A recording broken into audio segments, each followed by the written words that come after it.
Bonjour à tous, aujourd'hui nous allons tester une guitare du luthier français bien connu James Trussard. À l'époque où il exerçait encore sa profession en France, maintenant il est parti aux États-Unis et maintenant il fait des guitares en métal. Alors que là nous avons affaire à une guitare en bois avec un manche en érable moucheté du plus bel effet et une touche ébène. Manche 22 cases. Alors après, sur cette guitare, nous avons une configuration de micro Joe Bardon, deux doubles format simple, un double format double et un vibrato Floyd Rose original. Alors on a un bouton de volume, un bouton de tonalité, et alors après, sur les micros, on a des switches à 3 positions. En bas, on est en format double, sur le milieu, on est en bypass, et sur le haut, on est en format simple. Regardez, là pour l'instant, tous les micros sont en position milieu. Et hop, j'ai pas de son qui sort. Alors, hop, on se met sur le micro grave format double.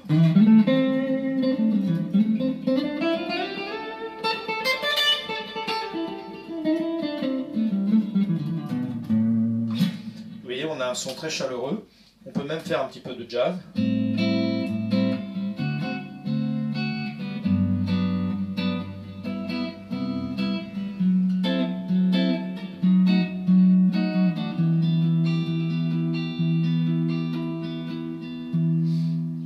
Alors, bien sûr, c'est pas une guitare faite pour faire du jazz, mais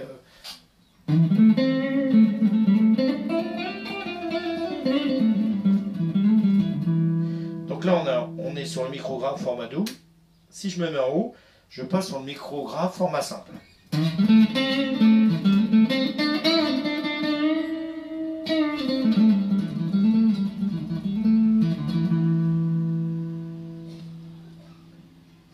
Et hop, au milieu, plus de son. Là maintenant, on va passer au micro position centrale. On se met en position où le micro est activé en double bobinage.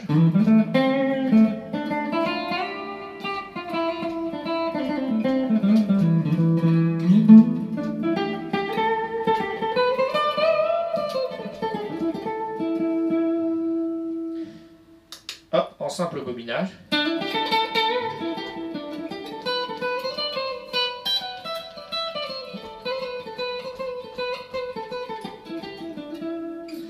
Alors si on met les deux premiers micros en simple bobinage, on a ce son-là. C'est-à-dire qu'on n'arrive pas à retrouver la position numéro 2 sur le sélecteur 5 positions d'une Strat quand même. Hein.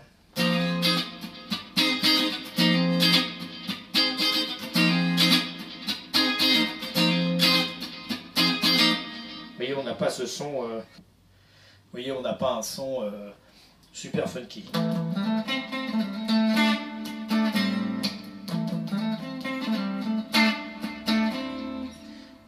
Hop. Maintenant, je passe sur le micro chevalet, position, format, double bobinage.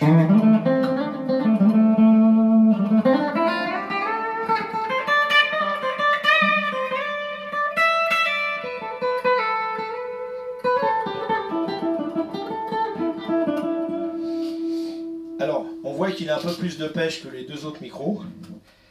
Et pourtant, il est monté moins haut vis-à-vis des cordes. Mais bon, c'est un micro format double, donc... ce qui explique qu'il a un peu plus de pêche. Ce qui permet de partir plus facilement en solo. Je me mets sur la position format simple.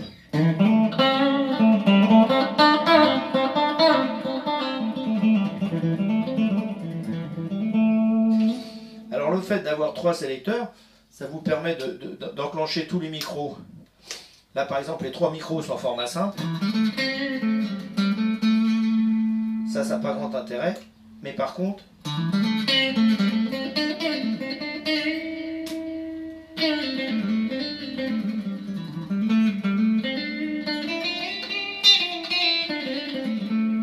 Par contre, quand on mélange les formats simples et les formats doubles des micros, on peut avoir des sonorités un peu plus intéressantes.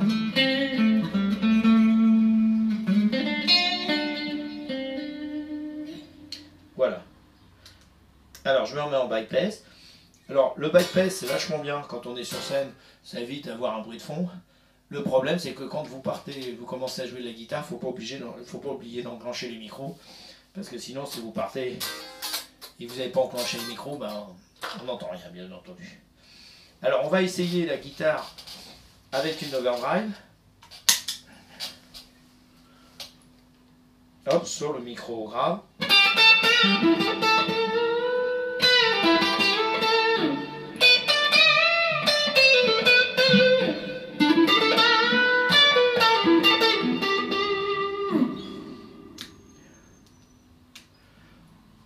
Le micro position intermédiaire.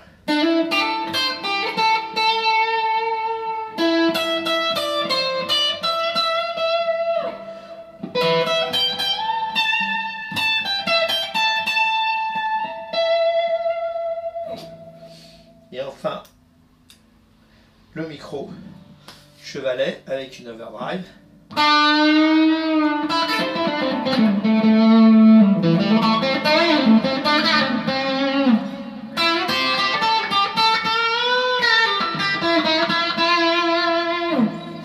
Vous voyez que ces micros réagissent super bien quand on met soit une pédale d'overdrive. Et maintenant on va mettre une pédale de distorsion. Vous allez voir, ça envoie du lourd.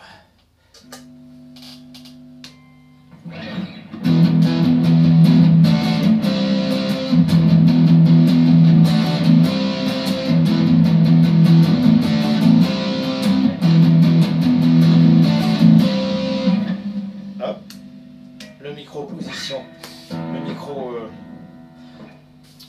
centrale.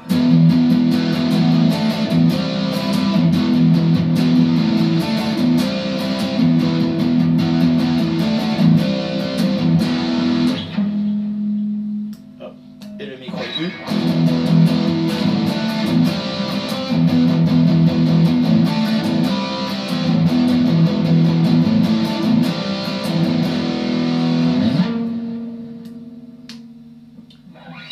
Micro grave.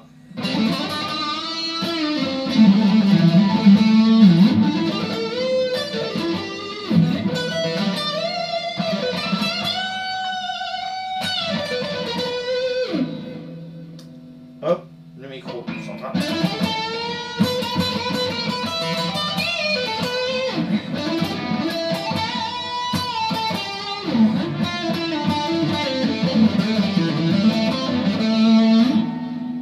Et enfin, le micro aigu.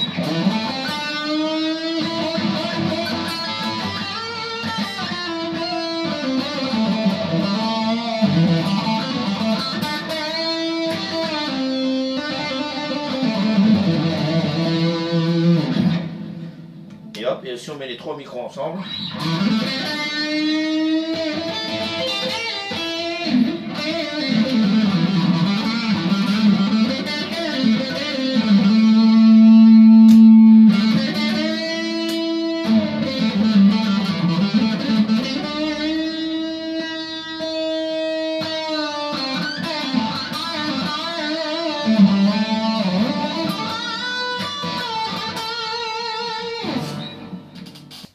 L'avantage d'avoir trois switches comme ça, c'est qu'on a plein de sons différents, puisqu'on peut faire ce qu'on veut avec les micros. L'inconvénient, c'est qu'on ne peut pas changer de position de micro rapidement. C'est-à-dire quand vous êtes avec un sélecteur 5 positions, si vous êtes sur le micro grave, vous donnez un coup au sélecteur, vous vous retrouvez sur le micro aigu.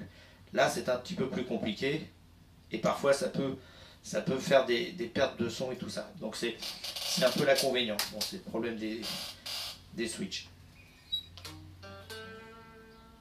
Vous voyez là par exemple, là j'étais en bypass, j'ai voulu jouer, j'avais oublié que j'étais en bypass, et ben j'ai plus de son. Hop.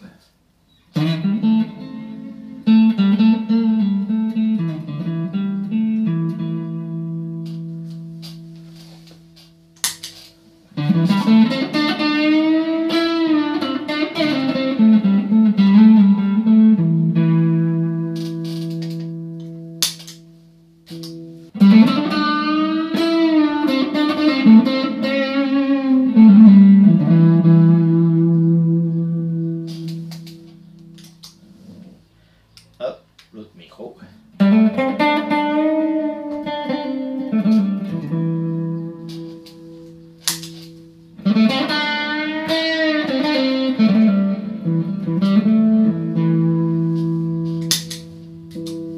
permet de tester les pédales.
Voilà, là je me suis amusé un peu pour vous montrer comment la guitare réagissait. Alors en overdrive, j'ai joué sur une Supreme Mad Professor, j'ai joué sur la Paisley Deluxe de Wampler.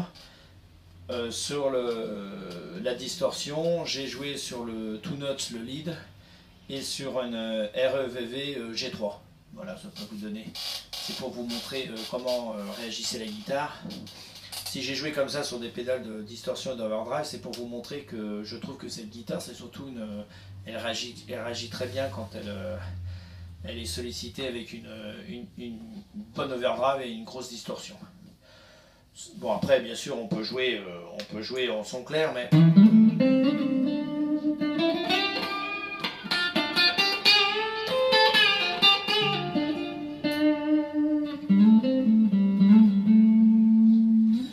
Bien sûr.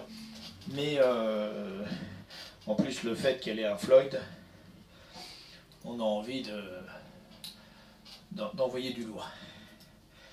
Alors, ces guitares de James Trussard, on en trouve quelques-unes. Elles ont été fabriquées à la fin des années 80, début 90. C'était...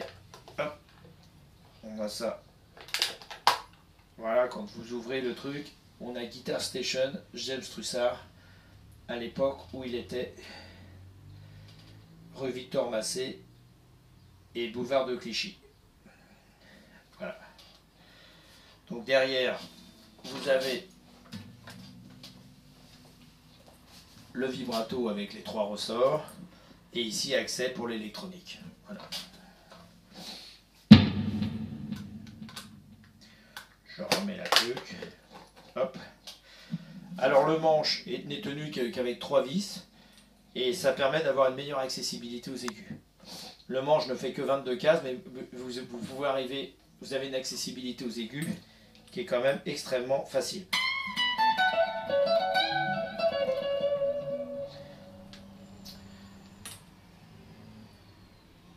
Voilà tout ce que je peux dire. Alors bien sûr, en haut au sillet, comme il y a un Floyd réglage avec des vis et clé Allen, normal. Voilà. Bon, ça fait toujours plaisir d'avoir dans les mains une guitare entre guillemets française, même si je crois savoir que les manches James Trussard les sous-traitait chez Warmoth, qui est une grande marque américaine. Alors merci de m'avoir suivi pour cet essai d'une vieille guitare française, et je vous dis à bientôt pour un prochain test.